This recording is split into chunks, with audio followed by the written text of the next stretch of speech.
Hello guys, welcome to my YouTube channel. कैसे हैं आप सब दोस्तों। घर पर तो हम सब काम करते ही हैं, लेकिन अगर काम टिप्स एंड ट्रिक्स से किए जाए तो वो काम आसान तो होते होते हैं, साथ साथ हमारे पैसे और समय की भी बचत करते हैं।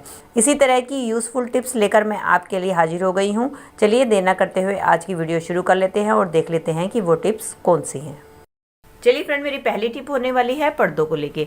दोस्तों, पर्दे तो हम सब अपने घर पे लगाते ही हैं, लेकिन जब हम इसको वॉशिंग मशीन में धोते हैं तो एक बहुत बड़ी दिक्कत आती है कि जो इसके रिंग्स हैं इस तरीके से निकल जाते हैं, जिसके कारण हमें इनको दोबारा से रिंग्स को लगाने के लिए काफी सारा टाइम खराब करना पड़ता है। और लेकिन कुछ लोग तो ऐसे होते हैं जिनको कि रिंग्स लगाने भी नहीं आते हैं, तो इसके लिए उनको काफी दिक्कत होती है। तो उसका बहुत ही आसान तरीका लेकर आई हूँ कि आप क्या करें।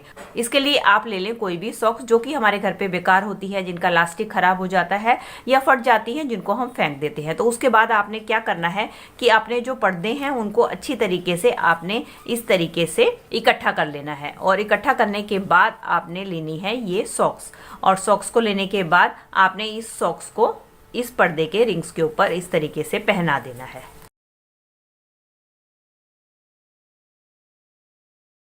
इस तरीके से आप अपने पर्दे के ऊपर सॉक्स को पहना दें और इसके बाद आप वॉशिंग मशीन में इसको धुलने के लिए डालेंगे तो आप देखेंगे कि इसके रिंग्स बिल्कुल भी नहीं निकलेंगे और आपके पर्दे बहुत ही आसानी से वॉश हो जाएंगे।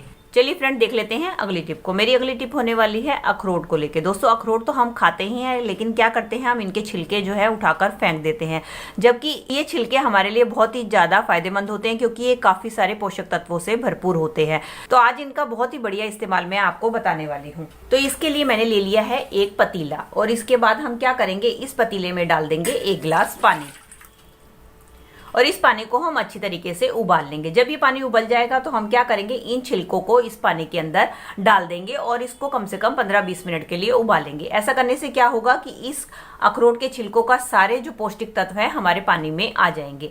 अब क्या करेंगे, हम इस पानी को छान लेंगे और ठंडा करके एक स्प्रे बोतल में भरकर रख लेंगे। ये हमारा एक हेयर टॉनिक स्प्रे तैयार हो गया है। इसका इस्तेमाल हमें कैसे करना है, जब भी आपको सर वॉश करना हो तो उससे आधा घंटा पहले आप इस स्प्रे को अपने बालों में लगाकर हल्के हल्के हाथों से मसाज कर ले। मसाज करने के बाद 15-20 मिनट के लिए इसे ऐसे ही छोड़ दे, और इसके बाद आप नॉर्मल अपना जैसे हेयर वॉश करते हैं आप शैम्पू से हेयर वॉश कर ले। इस तरीके से इस स्प्रे का इस्तेमाल रेगुलर आप अपने बालों में करेंगे तो आप देखेंगे आपको किसी भी टाइप की दूसरे हेयर डाई की जरूरत नहीं पड़ेगी, और धीरे धीरे आपके बाल नेचुरल जो है काले होने शुरू हो जाएंगे। अगर उनके अंदर किसी भी खुजली, इन्फेक्शन या डैंड्रफ की प्रॉब्लम है, धीरे धीरे वो भी दूर हो जाएगी।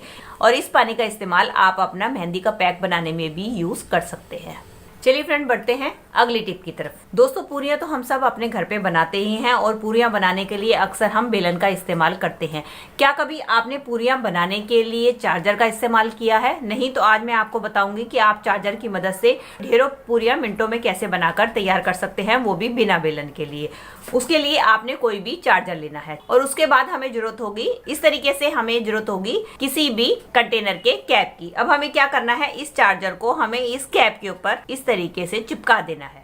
अब ये हमारा एक बहुत बढ़िया टूल सा बनकर तैयार हो गया है। इसकी मदद से कैसे पूरियां बनानी है चलिए आपको मैं दिखाती हूँ। इस तरीके से दोस्तों मैंने ये लोई ले ली है। अब हम क्या करेंगे, ये जो हमने टूल बनाया है इसको हम रखेंगे इस लोई के ऊपर, और इस तरीके से हमें धीरे धीरे करते हुए इसको दबाएंगे, और दबाने के बाद आप देखेंगे मिनटों में ही हमारी पूरी बनकर तैयार हो जाएगी। इस तरीके से आप बिना बेलन चार्जर की मदद से ढेरों पूरियां बनाकर अपने समय की बचत कर सकती हैं।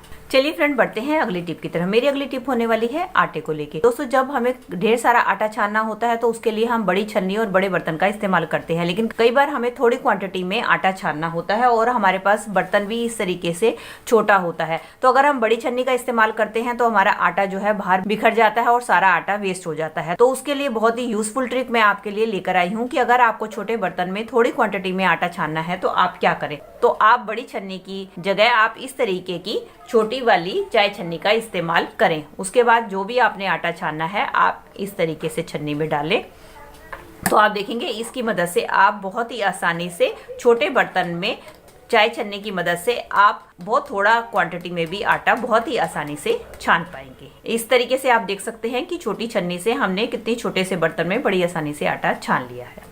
चलिए फ्रेंड, बढ़ते हैं अगली टिप की तरफ। मेरी अगली टिप होने वाली है लिपस्टिक को लेके।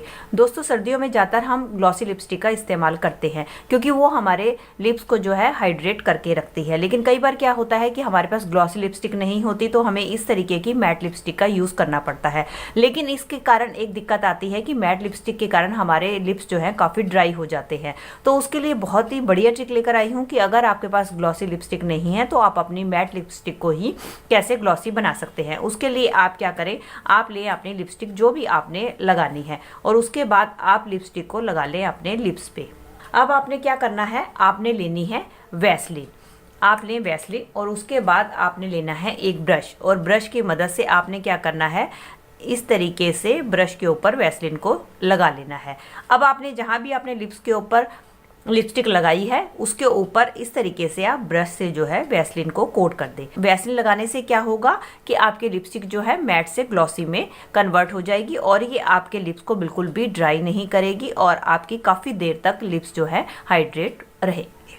चलिए फ्रेंड, मेरी अगली टिप होने वाली है वाइपर को लेकर। कई बार कुछ लोगों को झुक कर पोछा लगाने में काफ़ी दिक्कत आती है क्योंकि उनके कमर में और पीठ में दर्द होता है। उसके कारण क्या होता है, हम वाइपर का इस्तेमाल करते हैं पोछा लगाने के लिए। लेकिन अक्सर आपने देखा है जब भी हम वाइपर पे कोई भी पोछा लगाकर यूज़ करते हैं तो आपने देखा है कि हमारे वाइपर में से वो पोछा या जो भी हम टी शर्ट बार बार निकलता रहता है। तो उसके लिए बहुत ही बढ़िया जुगाड़ लेकर आई हूँ कि आपने क्या करना है, आपने कोई भी जो भी आपने पोछा लगाना है इस तरीके से आप अपने वाइपर को पहना दें। ये देखिए, मैंने अपनी कोई पुरानी टी शर्ट है वो अपने पोछे को पहना दिया। अब हमें क्या करना है, इसको सिक्योर करने के लिए अब हम क्या करेंगे, इस तरीके से हम इसको अच्छी तरीके से पहले तो फिक्स कर देंगे। फिक्स करने के बाद आपने क्या करना है, आपने लेने हैं घर पे रखे हुए इस तरीके के पेन के ढक्कन, जो कि अक्सर पेन यूज़ करने के बाद हम फेंक देते हैं। आपने क्या करना है, अपने कपड़े को सिक्योर करने के लिए इस तरीके से वाइपर के साथ पेन के ढक्कन को लगा देना है। इस तरीके से लगाएंगे तो आपका पोछा एकदम सिक्योर हो जाएगा। इसके बाद जब आप पोछा लगाएंगे तो आपका जो भी कपड़ा या पोछा इसके ऊपर वाइपर के ऊपर लगाया है बिल्कुल भी खिसक के बाहर नहीं आएगा। इसकी मदद से हमारा पोछा बहुत ही अच्छी तरीके से फिक्स हो जाता है और जब हम पोछा लगाते हैं घर पे तो हमारा पोछा बिल्कुल भी वाइपर से नहीं निकलता है।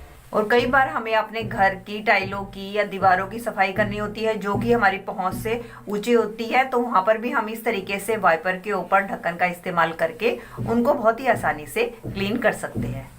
फ्रेंड्स, मेरी पहली टिप होने वाली है इस तरीके के कटलरी स्टैंड को लेके, जिसके अंदर जब हम अपनी कटलरी को होल्ड करते हैं या कटलरी को रखते हैं तो आपने ये नोटिस किया होगा जब हम इसके अंदर अपने चम्मच फोक वगैरह रखते हैं तो वो चम्मच फोक जो है इसके साइड्स में ये खुला होने के कारण इसमें से निकल जाते हैं, जिसके कारण हमें काफ़ी परेशानी होती है और हमें बार बार इसके अंदर डालकर रखने पड़ते हैं।